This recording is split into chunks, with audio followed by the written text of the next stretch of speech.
Hi, and welcome to the T. Blake Brady channel. I am your host, Tyler, and with today's video, I'm going to be talking a little bit about the background of Suicide Blondes.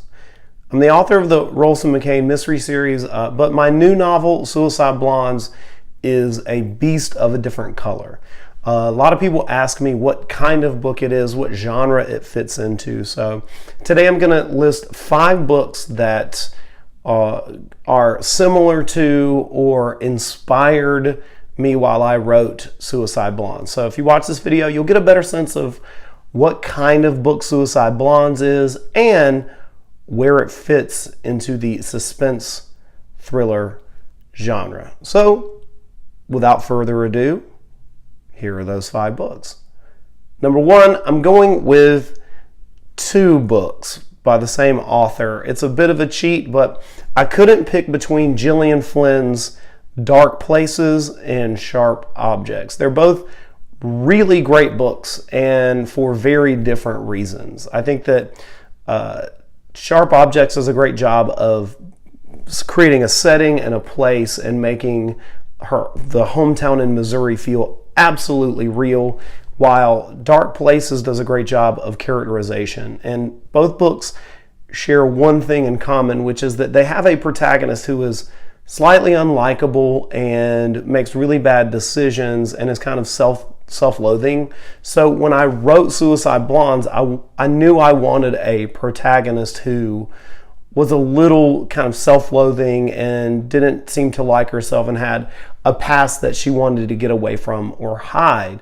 And so I think that Gillian Flynn does that kind of characterization better than maybe anyone else on the planet. So she's definitely a big inspiration for Mary Ellen Hannaford in Suicide Blondes.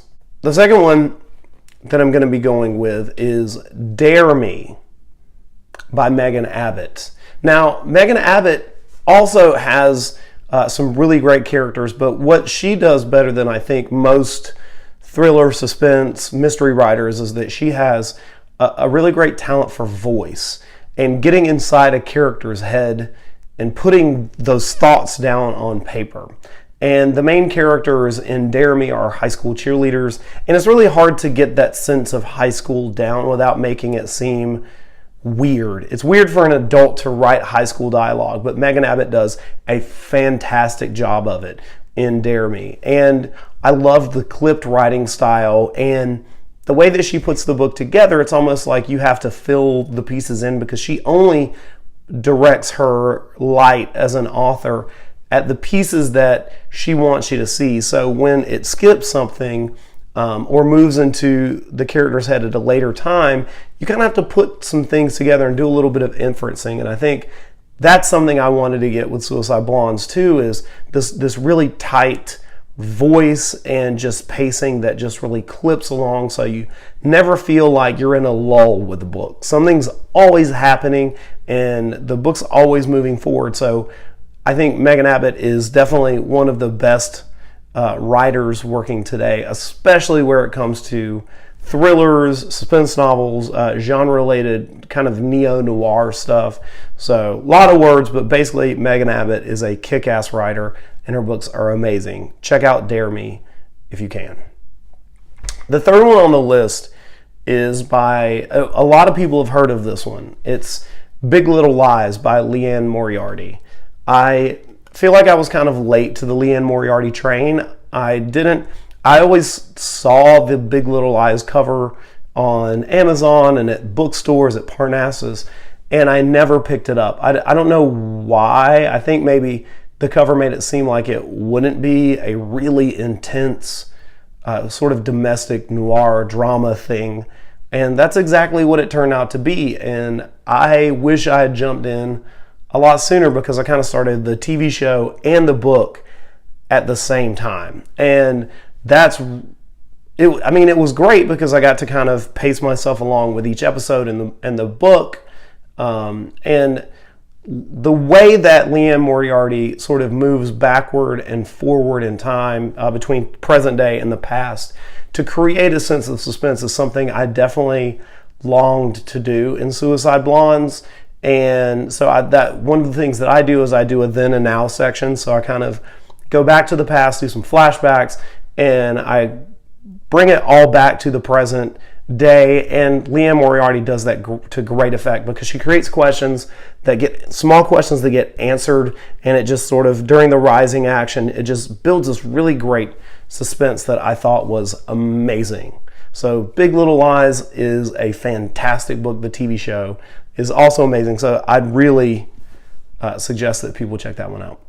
When I started thinking about the books that really inspired me for Suicide Blondes, Riley Sager's Final Girls just sort of kept popping into my head. The book really moves along, and I think all the books are really well paced, but Riley Sager is able to put together a book that moves at just a breakneck speed.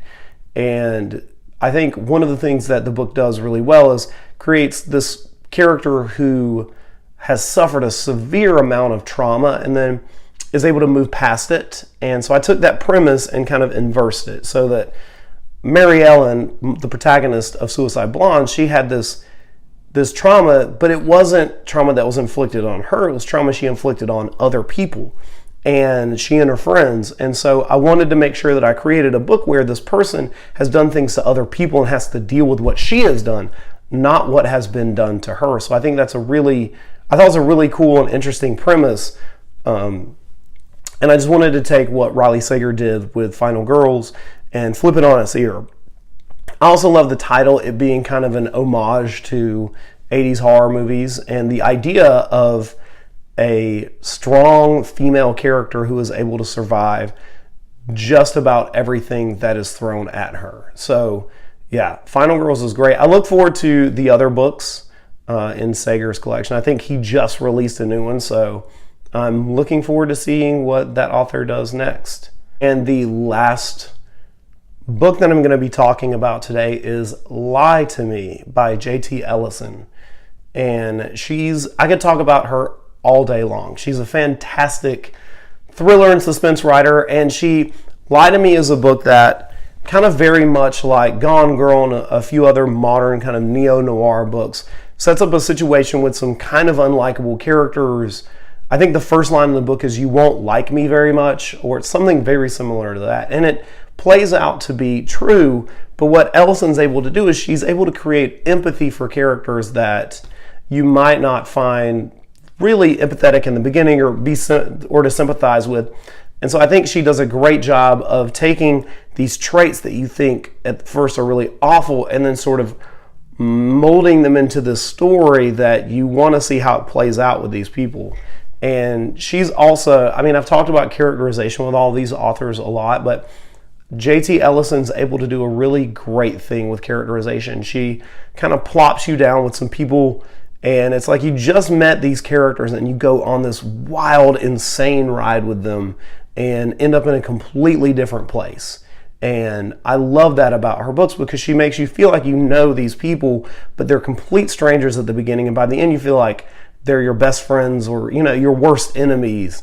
And so I thought that Lie to Me especially, I've read some of the other books of hers, but Lie to Me spoke to me very specifically. And so I tried to create a character in Mary Ellen who, like a lot of the books that I've mentioned in this list, who went through something traumatic and tries to become another person. And so you start out kind of feeling like, I don't know how I feel about Mary Ellen, but by the end, I wanted you to have gotten a better sense of who she was, who she is, and where she comes from in the book. And so I think I did a pretty good job with that, but that's going to be up to you, the reader, to kind of figure out. So now 5 of the books that I thought influenced the writing of Suicide Blondes. 5 authors I really admire, books I think everyone should read, especially if you're into thrillers, mysteries, suspense novels.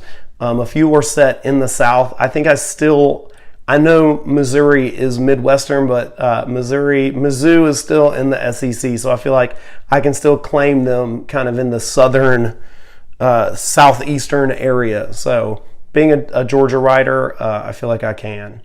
So if you like this video, don't forget to subscribe. Give it a big thumbs up on Facebook if you watch it. And in the comments section, if you get this far in the video, Tell me what you think about the 5 books that I've mentioned today. Did you like them? Would you have suggested another book by the author? Or, what other feedback do you have about those books? So thank you for watching, and I will see you next week on the T. Blake Brady, The Boogie House Facebook channel. Thanks for watching.